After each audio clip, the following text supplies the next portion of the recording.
నాకు మ్యారేజ్ చేసుకునే ముందు నాకు వేరే పని రాదు, మెకానిక్ బంద్ అయింది, షాప్లో బంద్ అయినాయి కాబట్టి ఏదైనా పని చేయాలని చెప్పేసి ఆ న్యూస్ పేపర్ వేస్తుంటే కాబట్టి ఆ న్యూస్ పేపర్ వేసినప్పుడు ఆ క్లాసిఫైడ్లో డ్రైవర్ కావాలని ఉంటుండే.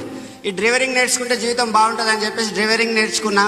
ఆ డ్రైవరింగ్ నేర్చుకోనికే మా నాన్నని పైసలు అడిగితే ఏమన్నాడంటే, నా తను ₹1 లేవు, నువ్వు కష్టపడి సంపాదించి లైసెన్స్ తీసుకో అన్నాడు. ఆ లైసెన్స్ తీసుకో అంటే అండి ఈ సిచ్యువేషన్ ఎట్లా ఉంది, నాకు 17 సంవత్సరాలు, నాకు వేరే పని రాదు కాబట్టి అక్కడ అడ్డం మీదకి వెళ్ళాను అమ్మాలి పనికి. 50 కిలోల సంచి ఇక్కడ మెడల మీద వేస్తే ఇక్కడ నుంచి ఇక్కడ పడిపోయిన సంచి, నేను బోర్లో పడ్డా. చాతేడైతుంది నాకు. 16-17 సంవత్సరాలు 50 కిలోల సంచి ఏడో మొత్తం వాళ్ళ ఇంటికి పంపించేసింది, పో బిడ్డ పో అని చెప్పేసి. మళ్ళీ నెక్స్ట్ డే పోతే అశోక్ బజార్లో జాడ కట్టలు నిన్న క్లీన్ చేసినాం కదా, ఆ జాడ కట్టలు అన్లోడింగ్ చేయమన్నారు.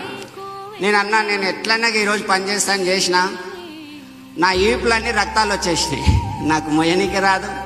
అది ముందే జాడ కట్టలు, దానికి వైరు కూడా ఉంటుంది, మొత్తం రక్తాలు వచ్చేసినాయి. ఇంటికి పోయేసరికి ఈ పంత ఎర్రగా అయింది, కానీ పని చేసిపోయినా.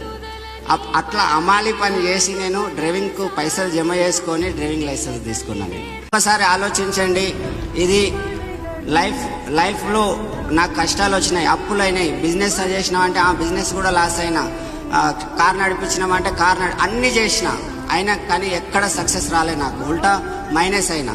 కానీ వెస్టీజ్లకు రావడం వల్ల మా నాన్నకు ఒకటే డ్రీమ్ ఉండే, ఒక గుడి ఉంటుంది, ఆ గుడి దగ్గర నాకు ఆ ప్లేస్లో నాకు మంచిగా ఇల్లు కట్టిరా అని చెప్పేసి ఆయన జీవితంలో నన్ను ఒక్కటే అడిగింది, ఏం అడగాలి, ఇంతవరకు కూడా అడగాలి.